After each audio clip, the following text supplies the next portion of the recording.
Why Men with Dark Intentions Destroyed the Library of Alexandria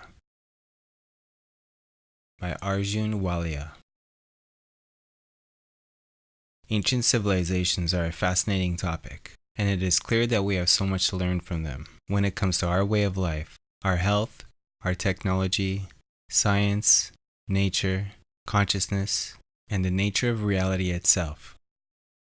Understanding these rhythms and cycles of time helps us to understand that our modern civilizations are not the first to emerge, nor are they necessarily more advanced than the previous ones that have come and gone.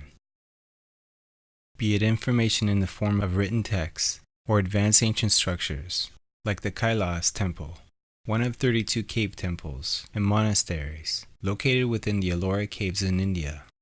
Their knowledge, how they acquired it, and how they constructed their masterpieces remains a complete mystery.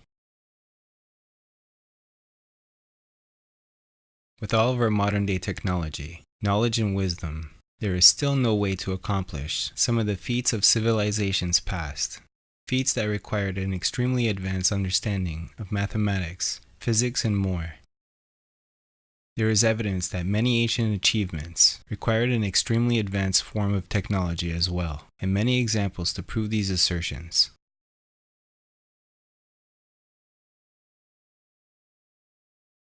Sometimes it seems we are relearning much of the knowledge kept by the ancient world. This is exactly why the burning of the Library of Alexandria was such a great tragedy. It was one of the greatest libraries in human history, holding a vast archive of manuscripts and books from all over the ancient world, and what our ancients would have themselves considered ancient. The Library of Alexandria was built after the famous Alexander the Great, who conquered Egypt and acquired knowledge from all parts of the globe. From east to west, the teachings of multiple civilizations throughout human history up to that time could be found in the Great Library of Alexandria. The Great Library of Alexandria was located in Alexandria, Egypt, and was dedicated to the Muses, the 9 goddesses of the arts. Alexandria, Egypt, was considered the capital of knowledge and learning, in part because of the Great Library. The library was part of a larger research intuition called the Museum of Alexandria, where many of the most famous thinkers of the ancient world studied. The library was created by Ptolemy, who was a Macedonian general and the successor of Alexander the Great. The books and scrolls contained in this library touched upon every subject that concerns humanity, from health, science, and astronomy to geology, philosophy, mysticism, magic, knowledge of the spiritual world, and more. Manly P. Hall describes it as follows in The Secret Teachings of All Ages. This magnificent repository of knowledge was destroyed by a series of 3 fires. It was burned down in approximately 389 AD by Julius Caesar from the order of Theodosius, also known as Theodosius the Great. He was a Roman emperor from 379 AD to 395 AD, ruling over both the eastern and western halves of the Roman Empire. Libraries as such were well known to multiple ancient civilizations in Egypt, Mesopotamia, Asia, Syria, and Greece, who were all very impressed by Oriental knowledge. There is literally evidence of Greek individuals visiting Egypt specifically to acquire knowledge. Some say that not all the rolls and manuscripts reported in history to have been burned by Julius Caesar, by the Christian mob, in 389 AD, perished as it is commonly believed, and the story they tell us is the following. At the time of the contest of the throne, in 51 BC, between Cleopatra and her brother Ptolemy, which contained over 700,000 rolls, all bound in wood and fireproof parchment, was undergoing repairs, and a great portion of the original manuscripts, considered among the most previous, and which were not duplicated, were stored away in the home of one of the librarians. Several hours passed between the burning of the fleet, set on fire by Caesar's order, and the moment when the first building situated near the harbor caught fire, and the librarians, aided by several hundred slaves attached to the museum, succeeded in saving the most previous of the rolls.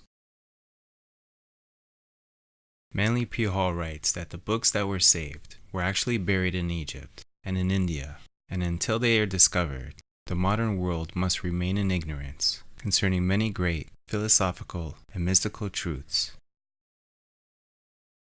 The ancient world clearly understood these missing links, the continuity of the pagan mysteries in Christianity. These pagan mysteries, Hall writes, are the heart of mysticism, which actually represents true Christianity. There are persistent rumors that Jesus visited and studied in both Greece and India, and that a coin struck in his honor in India during the 1st century has been discovered. Early Christian records are known to exist in Tibet, and the monks of the Buddhist monastery in Ceylon still preserve a record which indicates that Jesus sojourned with them and became conversant with their philosophy. Although early Christianity shows every evidence of Oriental influence, this is a subject that the modern church declines to discuss.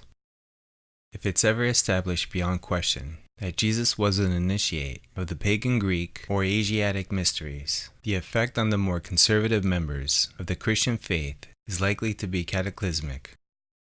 Information like this, among other topics, like life on other planets, and sacred and magical, considered mythical by many.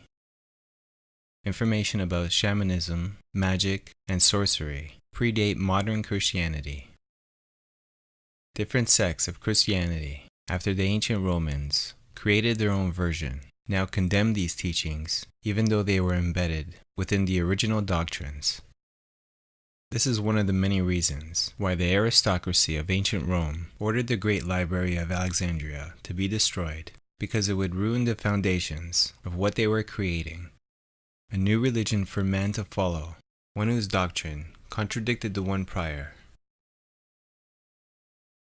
This type of religion was forced upon the people, and those who did not follow were subject to death and exile. Anyone who questioned these new doctrines received harsh penalties throughout the ages, especially as time progressed, and the expansion of civilization from that point moved forward. The early Christians used every means possible to conceal the pagan origin of their symbols, doctrines, and rituals. They either destroyed the sacred books of other peoples among whom they settled, or made them inaccessible to students of comparative philosophy, apparently believing that in this way they could stamp out all the records of the pre-Christian origin of their doctrines. In some cases, the writings of various ancient authors were tampered with, passages of a compromising nature being removed, or foreign material interpolated. Conquering the world.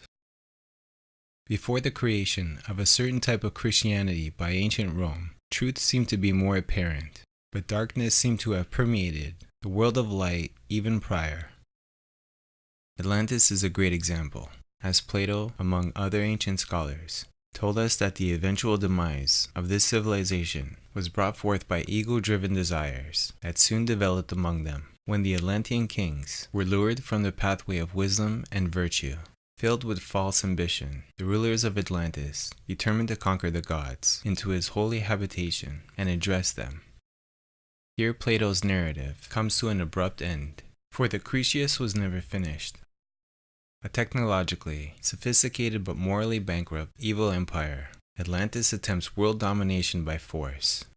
The only thing standing in its way is a relatively small group of spiritually pure, morally principled, and incorruptible peoples. The ancient Athenians. Overcoming overwhelming odds, the Athenians are able to defeat their far more powerful adversary, simply through the force of their spirit. Does this sound familiar to you? Plato's Atlantean dialogues are essentially an ancient Greek version of Star Wars. Ken Feder, professor of archaeology, taken from his book Frauds, Myths and Mysteries, Science and Pseudoscience in Archaeology. The sacred teachings and artifacts in Atlantis were perverted and used for selfishness by some. These teachings made their way into Egypt and eventually into ancient Greece, until the Roman Empire dominated the world and burned the library where many of these teachings were probably held, and disseminated their own version of knowledge and truth across the land. Do some of these books lie within the libraries of the Vatican today? If much of the mythical stories we've heard and read about are real, they would indeed bring down the modern-day understanding of religion and spirituality that has been spread by the families of ancient Rome. Are we looking at a cover-up of knowledge regarding what is, and have we been deceived? The burning of Alexandria's library was one tragic event involving the destruction of ancient knowledge, similar to the mass Native North American genocide that saw even more knowledge of humanity lost, stolen, and hidden. This is why examining ancient sources of truth, or whatever is left of it, is always interesting, because it's hard to receive something that's been created and used as the backbone of deception. Modern-day religion.